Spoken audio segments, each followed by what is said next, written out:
السلام عليك يا ابن رسول الله.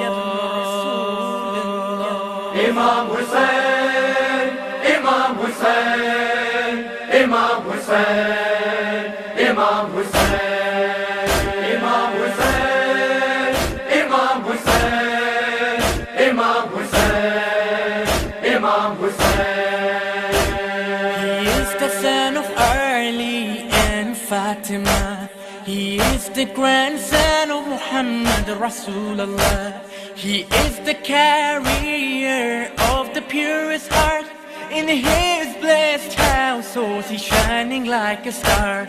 He has the highest status one can gain. Allah, look at the heart of Imam Hussein. Allah, look at the heart of Imam Hussein. Allah, look at the heart of Imam Hussein.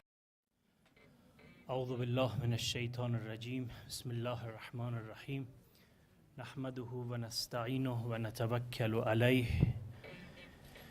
إنه خير ناصر ومعين. ثم الصلاة والسلام على خير خلقه وأشرف أنبيائه ورسوله أبي القاسم المصطفى محمد.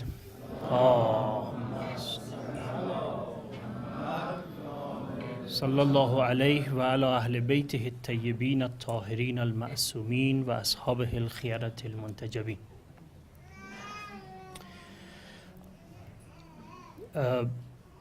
Before I start with the main lecture, let me acknowledge the presence of all of you brothers and sisters. Welcome to Imam Hussein alayhi salam's commemoration program. Brothers and sisters from all over the city of Tehran. Some of them has come from the cities around Tehran. We have the honor to have His Excellency Brother Ahmad Sidat from the Embassy of South Africa, my friend, which I met him 25 years ago in Durban, and now Alhamdulillah he has been appointed as the first secretary of the embassy. We have got Envisan, the brother from Bulgarian embassy, and Sister Vanessa from Mexico. We have also the presence of Brother Seyed Amin Jawadi, a very old friend of mine. We were sharing room together in Qom, in Mashhad, sorry, when we were busy studying. The head of the financial institution of Melal, one of the sponsors of our program, Alhamdulillah, and thank you very much for your kindness and your generosity.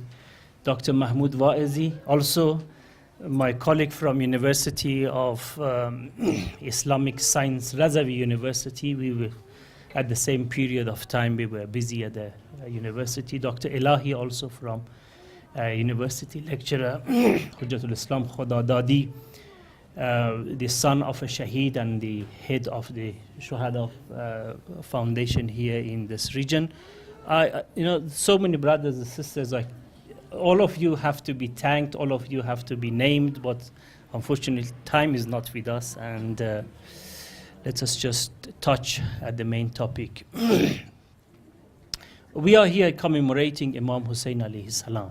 Now, a big question is that why Imam Hussein 14th century ago has sacrificed his life, and still we have to mourn. Still we have to come here after 14th century and shed tears and remember that sacrifice, what he has done. So many people has come, so many people during the history of mankind has been there, that they have made great sacrifices, they have done great jobs, but why only Hussein to be picked up and to be talked about him? We were busy in the last 4 nights talking about the same topic, philosophy of revolution of Imam Hussein alayhi salam. And we have covered a lot of topics. Last night we were talking about one of the big virtues in Islam, which for that reason Imam Hussein raised. And today I want to little bit more open another aspect of life and another aspect of the revolution of Imam Hussein alayhi salam. So for me to start, please have a loud salawat.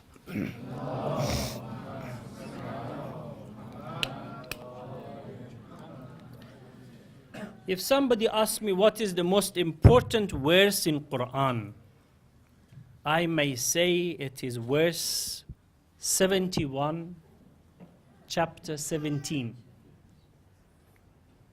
You know, vice versa. Verse 71 of chapter 17, chapter Isra. It says, يَوْمَ نَدْعُ كُلُّ أُنَاسٍ بِإِمَامِهِ. The day that we will invite everyone to come standing behind their leaders. So one of the definition of the day of judgment, one of the fine definitions of the day of judgment according to the text of Quran, is that the day of judgment is such a day that the people will be standing behind their leaders. So contrary to that famous saying that the first question in the day of judgment will be from prayer. It's famous. All of our Maulanas and Ulamas, everywhere in the lectures, always they were talking about this, that the first question will be pray. So pray is important, of course, there is no doubt about it. And I'll come to you when the question of prayer will fit. But the first question in the day of judgment is not going to be from prayer. Far before reaching there, we have another issue to be sorted out. And that is the issue of leadership. Leadership. Why leadership? Because leadership is the main issue of the entire universe community. The entire residents of this planet, the most important topic that they are thinking of is the issue of leadership. If there is a fight going between Hitler and the alliances over leadership, if there was 300 years of a struggle between South African white apartheid regime and the indigenous South African, it was over leadership. If there was conflict between Ibrahim and Namrud, it was over leadership. And if it was a conflict between Jesus and the enemies, was about leadership. And if it was between Muhammad and Abu Jahl and Abu Sufyan and the rest of them, is about leadership. And this line continues from the time of Adam up to right now there. Right now. If there is a fight going in Middle East between American and some countries, it's because of leadership. And if it is between Iraq and, I don't know, the Daesh and the ISIS, is because of leadership. If it is in Syria, in Lebanon, wherever there is a conflict, it's over one single thing, and that is leadership. What is the most important event in the entire United States of America?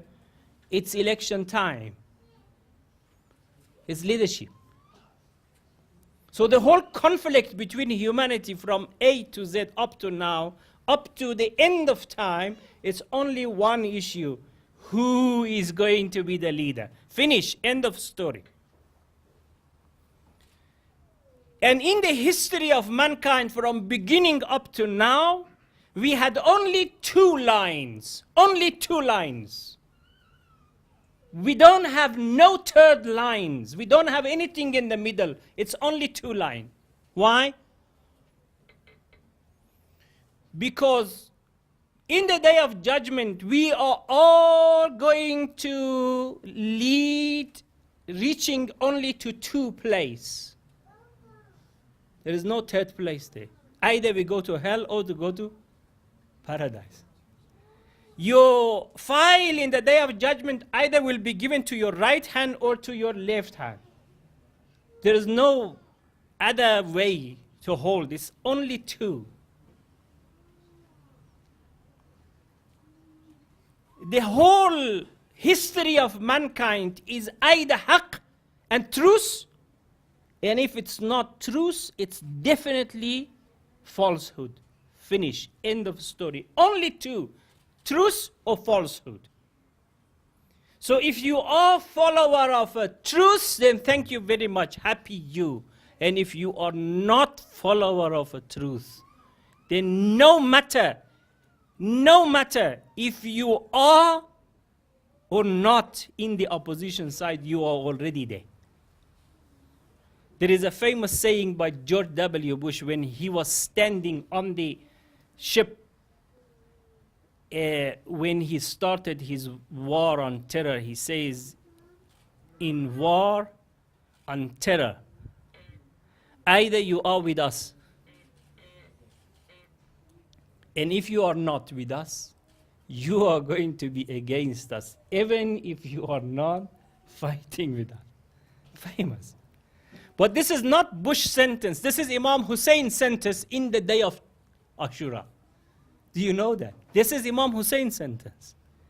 It is Imam Hosein who originally said this, that in the fight against the tyranny of Yazid, either you are with me, and if you are not with me, you are going to be against me, even if you are keeping silent. Because in the world of fighting against oppression, keeping silent is the biggest oppression to the oppressed people. Keeping silent. We don't have such thing as silent people, middle walking people. No, there is no such thing. Either you are against apartheid, and if you are not against apartheid, you are cooperating with it. With your silent, with your action, and that apartheid is still going on somewhere else in this planet. So the line of haqq and batil always exists from the beginning of the history of mankind up to now, up to the last moment. It is always has been paralleled to each other, always in conflict, always. For me to give you an example, it says exactly like two football teams.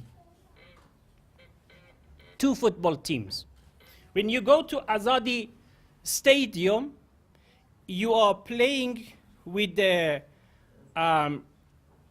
Istiqlal and Piruzi. They are fighting with each other.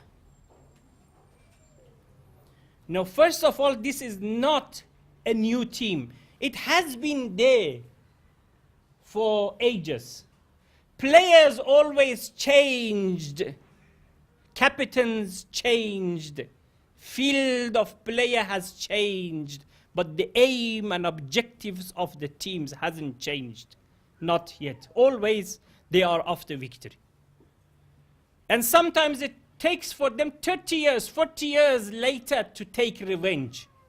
Sometimes you say, no, we beat a team that he came and we had a fight with them 60 years ago, and for the first time we managed to have another goal.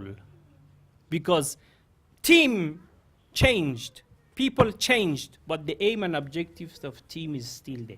Now, these two teams are fighting.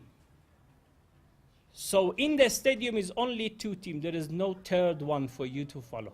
So either you are follower of Piruzi, and if you are not, you are definitely follower of Istiqlal.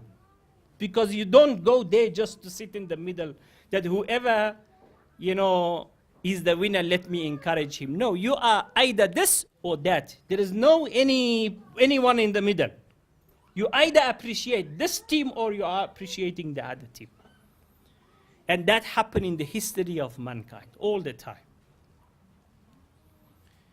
So the fight has been always there. In the time of Prophet, the fight was between Abu Jahl and Abu Sufyan and Prophet sallallahu alaihi wasallam. That was the head of the two teams. And then after that, in the time of Ali alayhi salam, the leaders, the captain changed, but the lines remained. Here is the time of Imam Hussein alayhi salam. He is the captain of the team of Haqq. And here we have got another person called Yazid, who is in the line of battle, and they are fighting.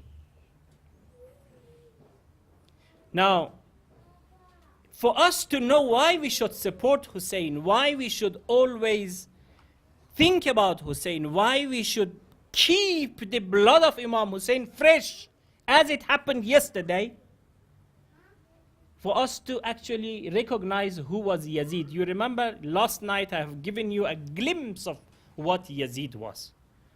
A womanizer, a gambler, somebody who has no any knowledge of leading the nation, a 33 years old boy which was spoiled with wine and woman from the time that he opened his eyes, and all of a sudden a 24-hour intoxicated drunk man become the leader of the Muslim community, sitting on the sit place of Prophet sallallahu alaihi wasallam, try to rule injustice. It doesn't happen.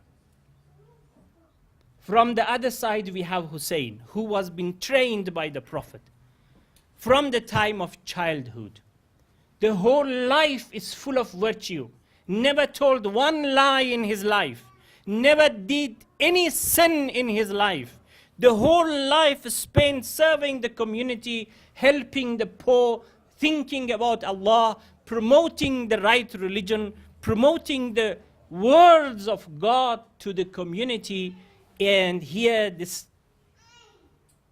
challenge starts.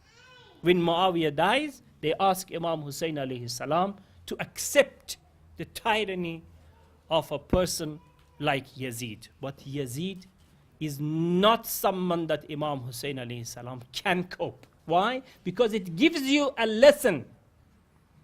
Because Imam Hussein is a statue of virtue, and we follow him up to end of time. He is an example. When he does something, it becomes an example for me and you, and we say tomorrow when it happens, we say, okay, we can also accept apartheid, we can also accept the oppression which is going in Palestine, we can also accept Shah in Iran, we can accept all of the oppression which is going in entire world against the poor people, against oppressed people. We can accept it. Why? Because a man like Hussein did accept in such a condition. So why we should not accept? He was not allowed to put such an example behind, and he should teach us how to live with dignity.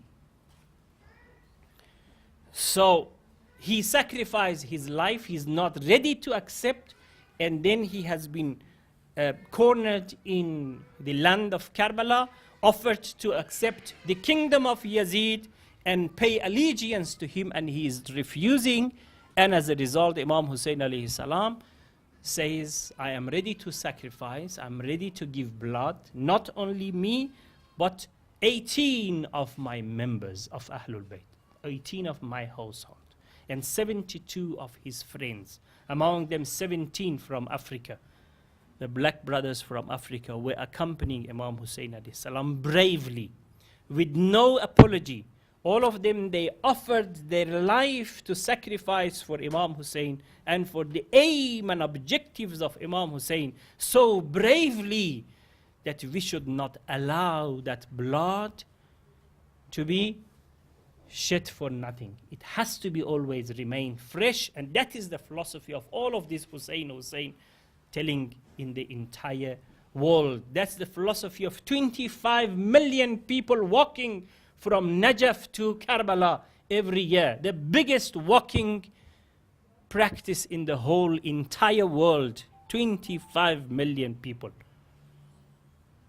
It's all because of that great sacrifice that he has done. So, when we say about haqq and batil, We are not saying only Muslims are haqq and non-Muslims are all in the wrong side. That is not what we say. Why?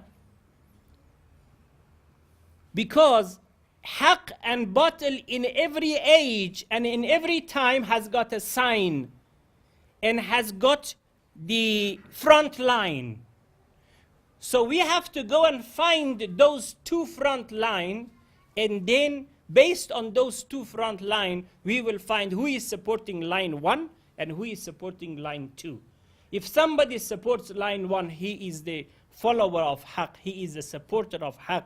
He will be resurrected with haqq people, with the right people in the day of judgment. Today also these people are the right ones. And then whoever is not in that haqq, then definitely you are in the battle side, no matter who you are.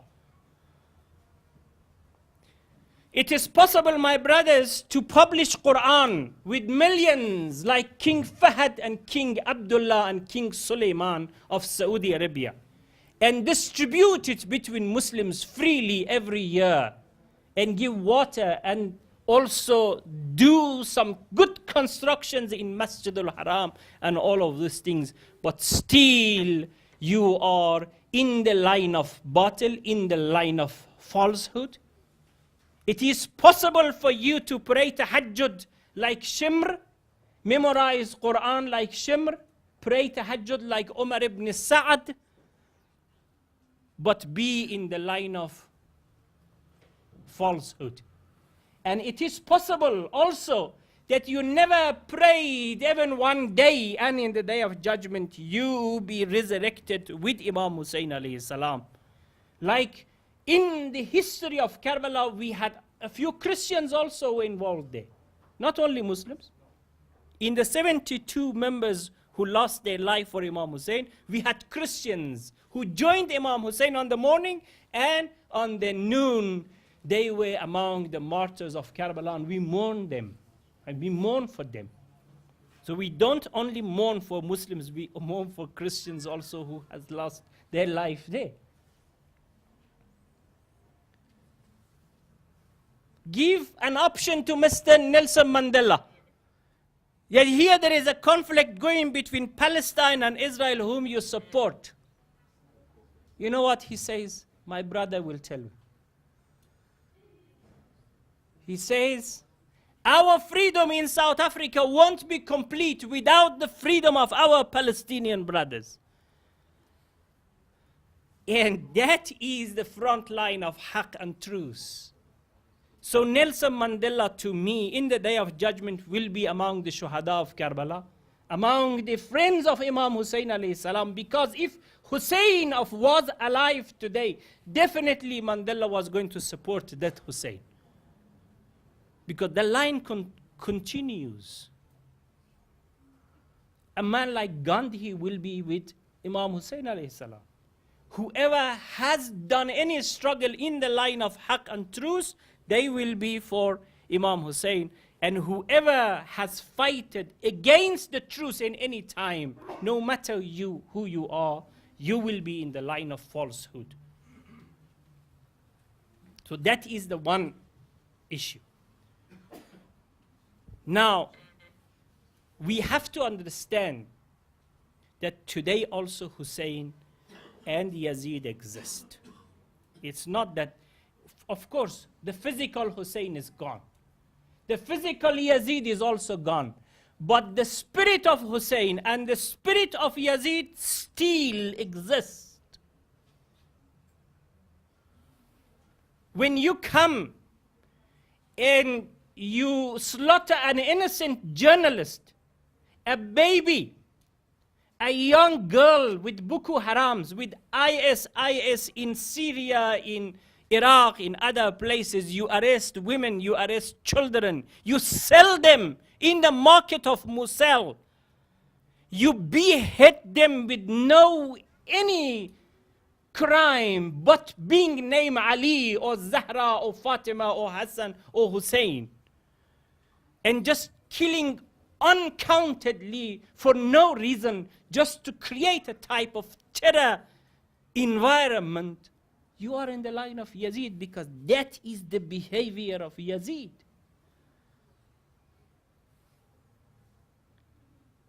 And from the other side, there is a land which is occupied for the last 60 years.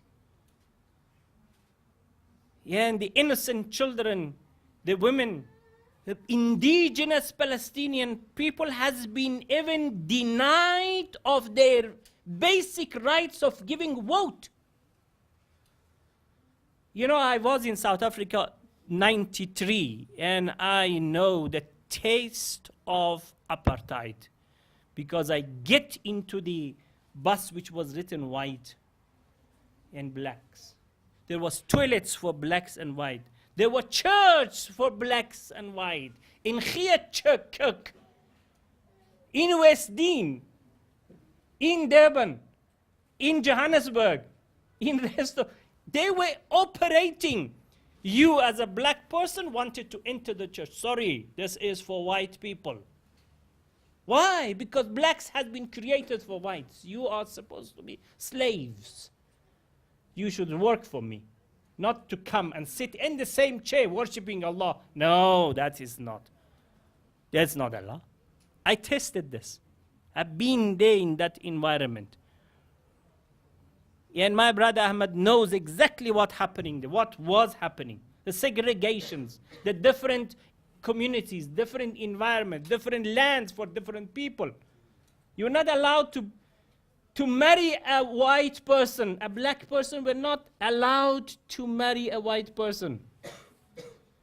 All of these apartheid indices were in South Africa, but you study the apartheid which exists in South Africa and apartheid which exists in Israel. They are not comparable at all. Not comparable at all. They didn't have genocide in South Africa. They didn't have genocide. They didn't send millions of indigenous South African overseas as an exile. Chase away from your own country home. They never did so. Of course there was torture. Of course there was murder. Of course there were freedom fighters in prison, in jail, all over. But compare it to Palestine, it is nothing. But the whole world is keeping silent, unfortunately. And if Hussein was alive today, definitely he was in the front line of fighting for Palestinian people. And for the sake of haqq, he was going to even sacrifice his life if it was necessary. So the benefit of coming to these programs and commemoration of Imam Hussein and beating your chest and listening to all of these morning ceremonies and the stories that Dr. Zahra Zamani read about the atrocities what's happening with the small baby, that still continues. The sanction, what they denied water at that time, they sanctioned us for the last 35 years. Why? Because we support haqq. We were under sanction. It means that's the water which we were supposed to drink, and they didn't give us. Because of the same supporting the line of haqq. We have been tortured because of that. Otherwise, look, just imagine if we cooperate with the West about just one issue, and that is just Palestine. They have told us very clearly, this is the red line that we have. You come down with this issue, we will do everything for you. But we said no.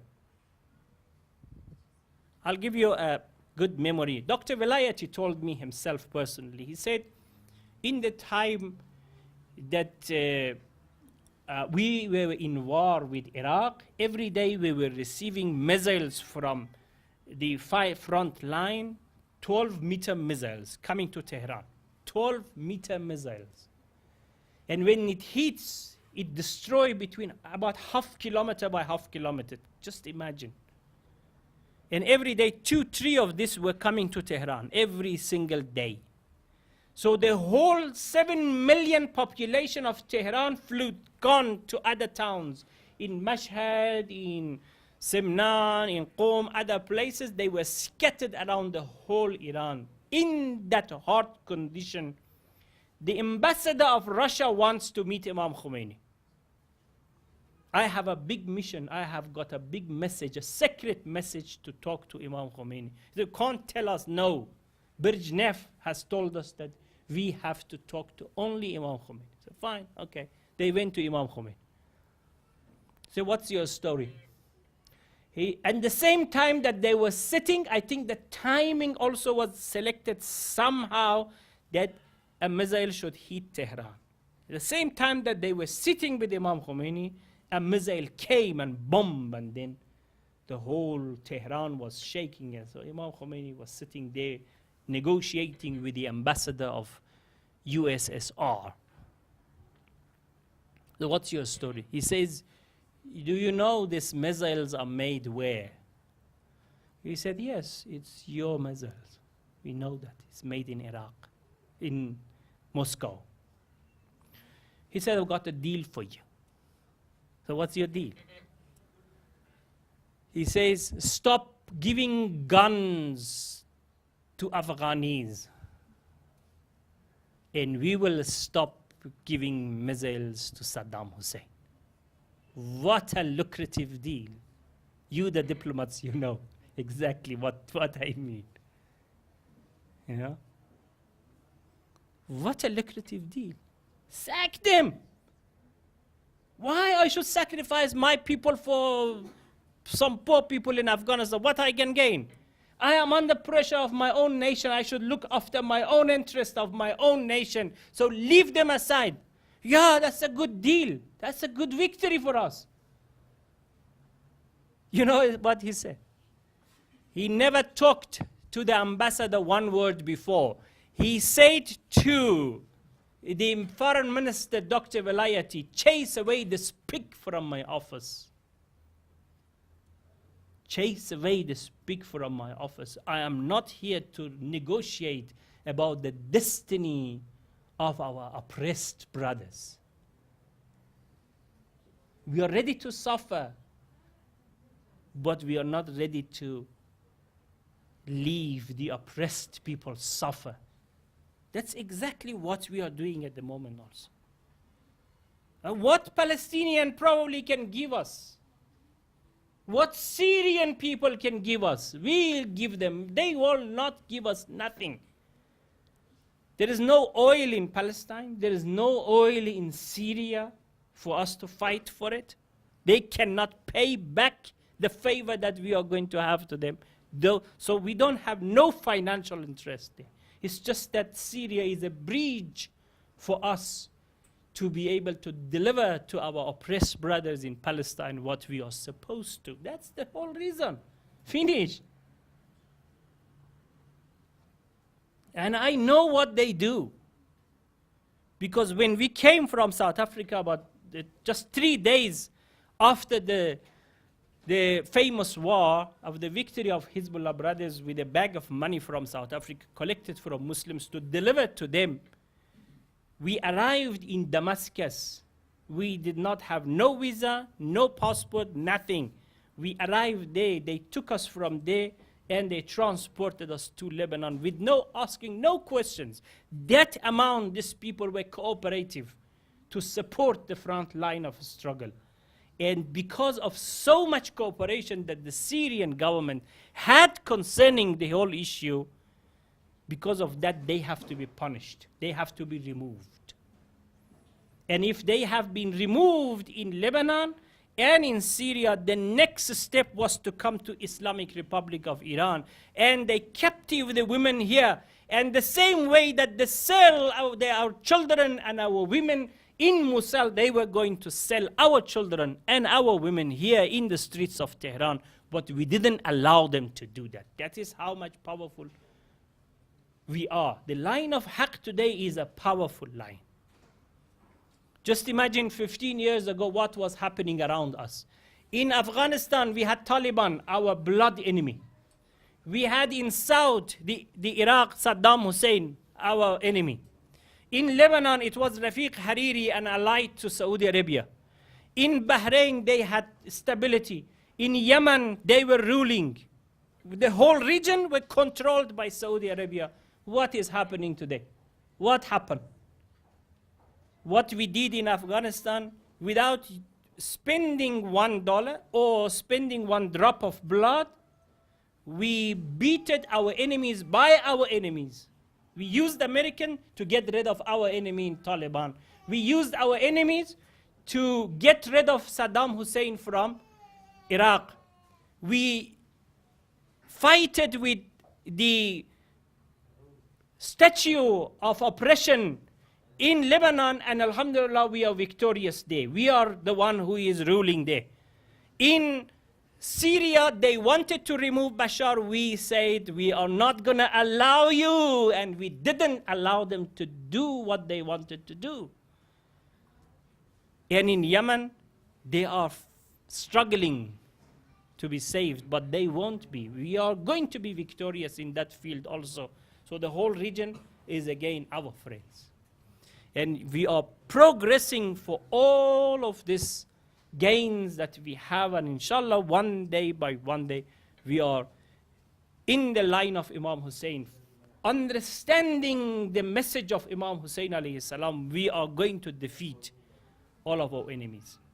And the message of Imam Hussein is so powerful that based on message of Imam Hussein, you can have any struggle in any piece of time, in any piece of land. That's why the last sentence which came out of Imam Hussein alayhi salam, he says, Kullu yawmin Ashura wa kullu arzin Karbala. All lands are Karbala.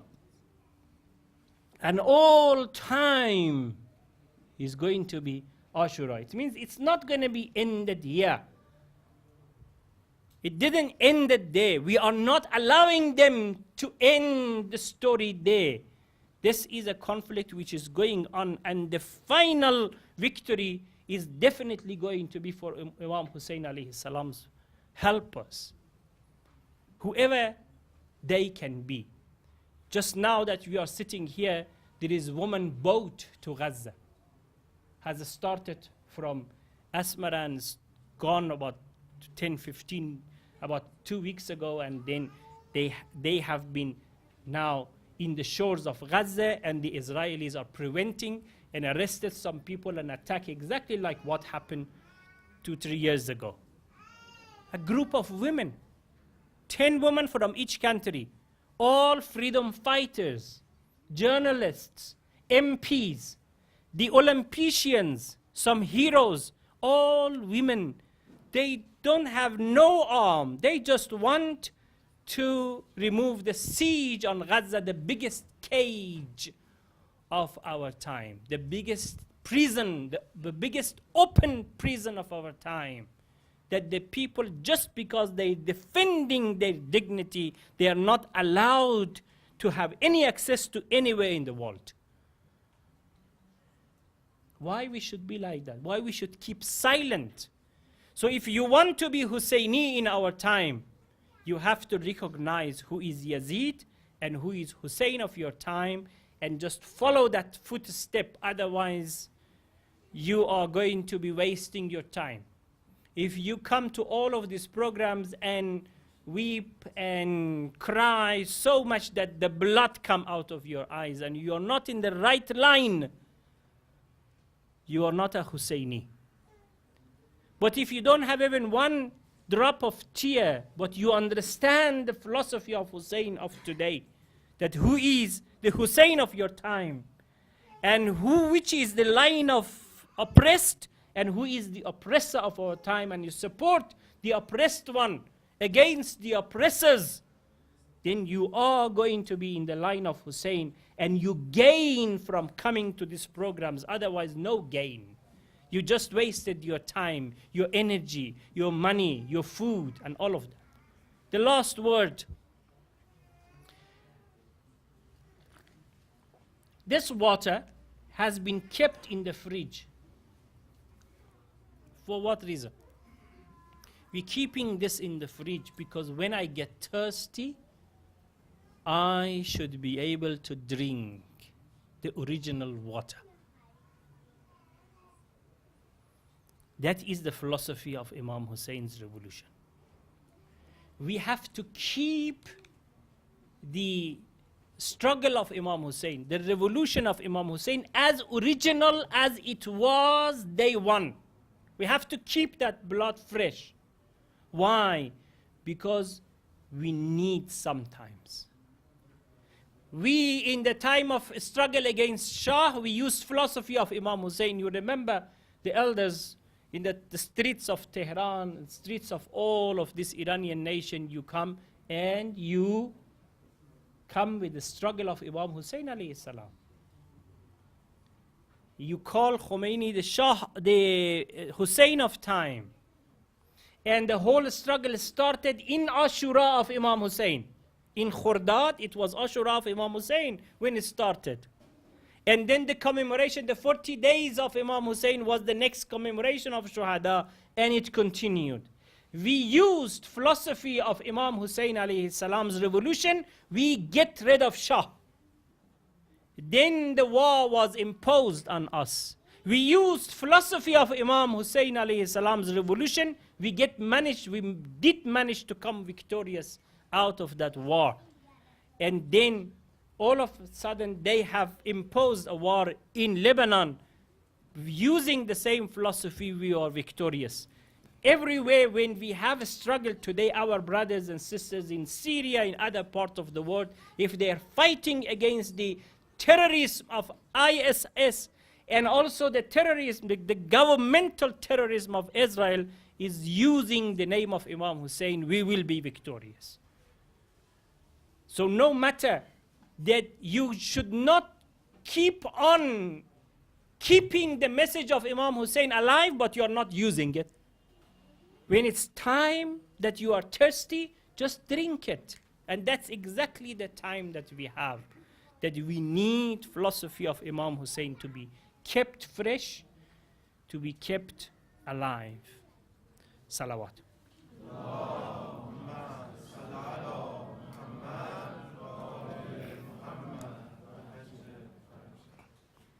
Now, when we are talking about Imam Hussein, always the name of Hussein is diluted and mixed with a lot of tears because of the atrocities which has happened in the day of Ashura. And those atrocities are just to be remembered for us to keep the blood of Imam Hussein alayhi salam fresh. When Imam Hussein was prevented of entering to Karbala and they were stopped there, it was Hurr ibn Yazid al-Riyahi, the commander of the army of Yazid. He stopped Imam Hussein caravan. And Imam Hussein realized that these people who are preventing me of going forward, they are thirsty. So he offered them water.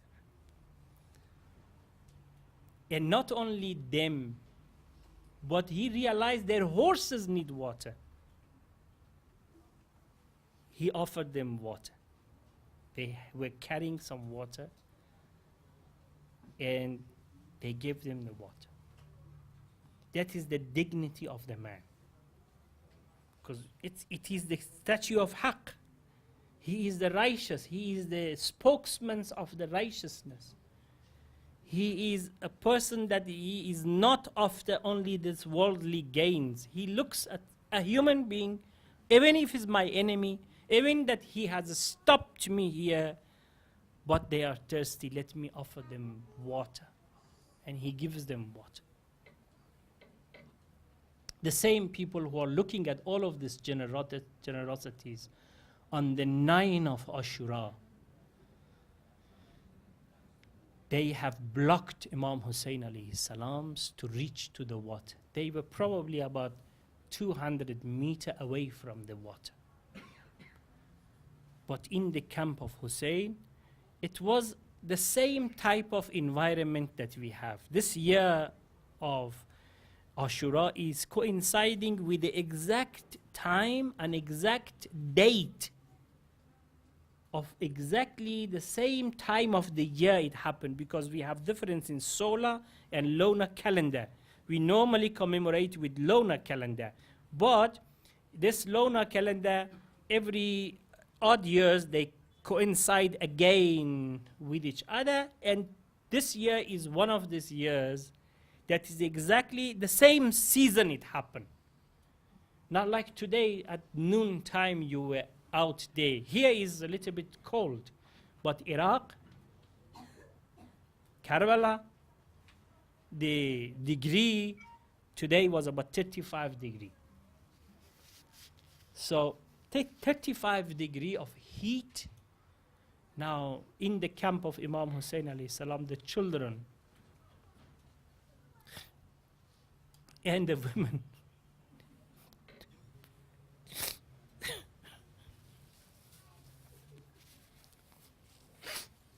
have no water to drink.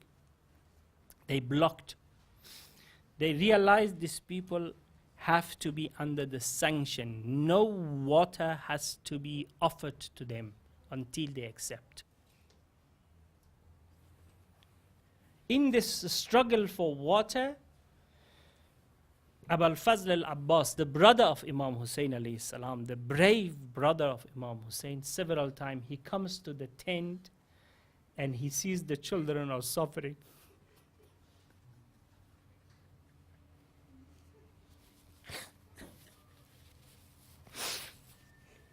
Have no option, sits on the horse and run into the river to bring some water. And because it is the son of Ali, and Ali is a warrior, and they understand who is Abul Fazl, and if I prevent, I will lose my life. They will run away from Abul Fazl al-Abbas, according to the narrations, like how the lambs are running away from wolf and lions. This is the same of fear that Abul Fazl has created in the heart of the enemies. So he, as soon as he started running the horse, people running away. So he managed to go to the Euphrates River and fill the skin, the water skin, and bring it to the children. It happened several times that he did manage to bring water. And that's why whenever you see Abul Fazl, you see water. You think of water. The children, whenever you see Abul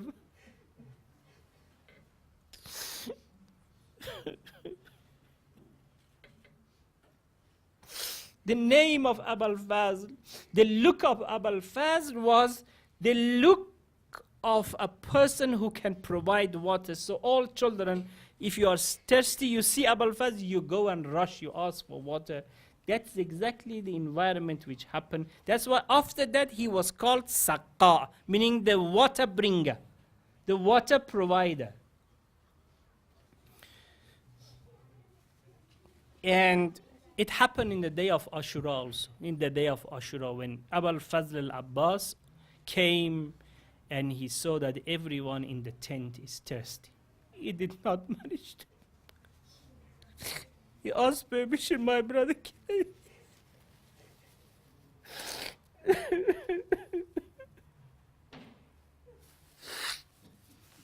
can I grow and bring some water? Imam Hussein alayhi salam allowed him. He managed again to reach to the Euphrates River. And there was no time for him to come down. He entered with the horse into the river. So the level of the water is so much that he was able to get water from the Euphrates. So any thirsty person, because he yourself is the most thirsty person. You yourself, you are thirsty. So Abul Fazl Abbas took a little bit of water to the throat of the children, throat of the brother. Impossible. I cannot.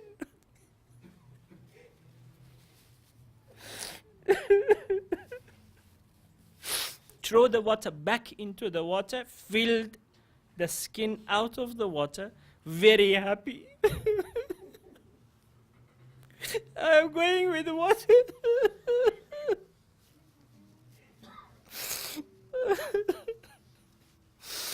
I can create smile in the lips of the children of Hussein. So very happy, he comes back of the river, and then all of a sudden he realized that there is a hit of sword on the right hand. The skin from right hand has been transferred to the left. He doesn't care about the right hand. He carries on. Another sword came and cut the left hand. And then there was a hit on his head and he was falling down. He never worried about the life. He is worried that the water did not manage to reach to the children. And at the same time that he came down from the horse, he said, Assalamu alayka ya Abu.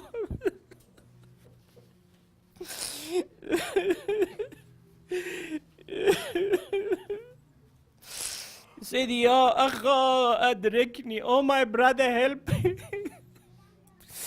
And Imam Hussein alayhi salam arrived on his body and hold him and hold the head of Abul Fazl al-Abbas, clean the face, clean the eyes. And Abul Fazl al-Abbas had his final words with Imam Hussein alayhi salam, and that is a part of only tragedy of Karbala. وَسَيَعْلَمُ الَّذِينَ ظَلَمُوا أَيَّ مُنْقَلَبٍ يَنْقَلَبُونَ نسألك اللهم وندعوك باسمك العظيم الأعظم الأعز الأجل الأكرم محمد وعلي وفاطمة والحسن والحسين والأئمة المأسومين من ذرية الحسين عليهم السلام وبدماء شهدائنا. 10 times raise your hands. Ya Allah, Ya Allah, Ya Allah, Ya Allah, Ya Allah, Ya Allah, Ya Allah, Ya Allah, Ya Allah, Ya Allah. يا رحمن يا رحيم يا مقلب القلوب ثبت قلوبنا على دينك. اللهم انصر الإسلام والمسلمين واخذل الكفار والمنافقين. اللهم اغفر للمؤمنين والمؤمنات والمسلمين والمسلمات. Oh Allah, accept our commemoration ceremony. Oh Allah, write our names among the shuhada of Karbala. Oh Allah, write our names among the friends of Imam Hussein alayhi salam. Oh Allah, help us to recognize the Hussein of our time. Help us to fight against the Yazid of our time. Oh Allah, help us, help our brothers in Syria, in Bahrain, in Yemen, in Lebanon, and all over wherever there is a fighting of against the oppressors of this world. Oh Allah, write our name among those people who pray and who sacrifice their life for the sake of Imam Hussein alayhi salam. Oh Allah, forgive our sins and accept all of our praise. وآخر دعوانا أن الحمد لله رب العالمين وعجل اللهم في فرج مولانا صاحب العصر والزمان.